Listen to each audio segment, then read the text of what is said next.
তাহলে দোতলা বাড়ি থাকলেও আবাসের ঘর মিলবে, আর যদি বিরোধী দলের সমর্থক হন তাহলে ভাঙা ঘর থাকলেও ঘর মিলবে না। একথা আমি বলছি না, বলছে জয়নগরের তৃণমূল নেতা, যার নির্লজ্জ মন্তব্য ইতিমধ্যেই ভাইরাল।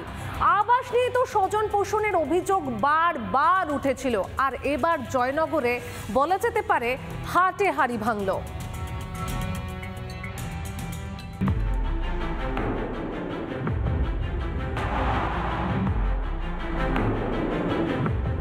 তথ্যটা জানিয়ে দিই, যাদের লিস্টে নাম আছে সে যদি দুতলা ঘরও হয় আর তৃণমূলের যদি কর্মী থাকে ঝান্ডা ধরে ঘরে, সে ঘরটি পাবে। আর যার ঘর ভাঙা ঘর, তৃণমূল করে না, বিজেপি করে বা অন্য দল করে, সে ঘর দেবো না, এই কথা দিয়ে গেলাম আপনাদের আজকে। শুনলেন স্বজন পোষণের নির্লজ্জ বেপরোয়া আস্ফালন। পরিষ্কার বুঝিয়ে দেওয়া হলো তৃণমূল না করলে আবাসের ঘর মিলবে না। শুধু তাই নয়, লক্ষ্মীর ভান্ডার নিয়েও একই রকম ফরমান। কে দিচ্ছেন? ইনি জয়নগরের শ্রীপুর গ্রাম পঞ্চায়েতের অঞ্চল তৃণমূল কনভেনার বাবু গাজী।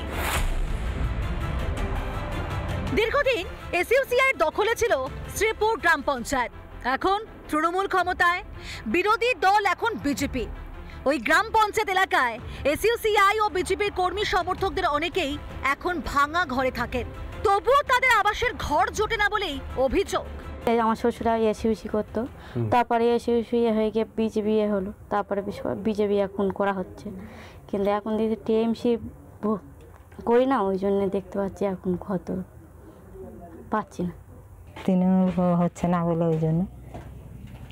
আপনারা কি তৃণমূল দল করেন না? না, আর আমরা কোথায় যেতেও পারি না।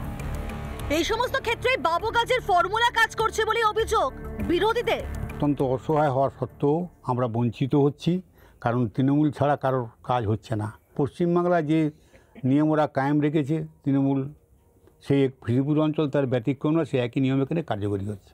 তাই এরা তো তৃণমূল মানে সরকারি সম্পত্তি রেখে তৃণমূলের বাপের সম্পত্তি ভেবে নিয়েছে, যেটা মমতা ব্যানার্জি ভাবে। এই মানসিকতাকে আমরা ধিক্কার জানাই। এটা সারা পশ্চিমবঙ্গে চলছে, আর তার ব্যতিক্রম এই জয়নগরে শ্রীপুর অঞ্চলের এই বাবু গাজী, তার বাইরে নয়। তবে শুধু আবাস নয়, লক্ষ্মীর ভান্ডারের ক্ষেত্রেও একই ধরনের ফরমান বাবু গাজী ওরফে গাজী আবুল হোসেনের। কর্মীরা যাচ্ছে আপনাদের কাছে পৌঁছে দিতে, একটা পার্স পিছিয়ে দেখবেন লক্ষ্মীর ভান্ডারের পার্স টাকা রাখার জন্য।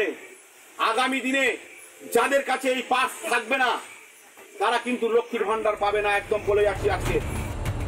আর এসব নিয়ে বিতর্ক শুরু হতেই সুর বদলাতে দেরি করেননি অভিযুক্ত তৃণমূল নেতা। না না না, এটা সম্পূর্ণ মিথ্যে কথা। ঘরোয়া বৈঠক কর্মীদের চাঙ্গা করতে এটা কথা বলেছিল, কিন্তু আমাদের মানবিক সরকার, আমাদের মুখ্যমন্ত্রী মধ্যে সমস্ত মানুষের পরিষেবা দেয় এবং সমস্ত মানুষ এই পরিষেবাগুলো হয়, ঘরের পরিষেবা। আবাসে কাটমানি, স্বজন পোষণের অভিযোগ এ রাজ্যে নতুন নয়। তৃণমূল তা উড়িয়ে দেওয়ার চেষ্টা করে, কিন্তু জয়নগরের ঘটনা যেন বিরোধীদের অভিযোগেরই নির্লজ্জ প্রমাণ। রিপাবলিক বাংলা। নানা ধরনের কন্টেন্ট দেখার জন্য লাইক করুন, শেয়ার করুন আমাদের ফেসবুক পেজ, সাবস্ক্রাইব করুন আমাদের ইউটিউব চ্যানেল। পাশাপাশি অন্যান্য ব্রেকিং নিউজের জন্য অবশ্যই চোখ রাখুন রিপাবলিক বাংলায়।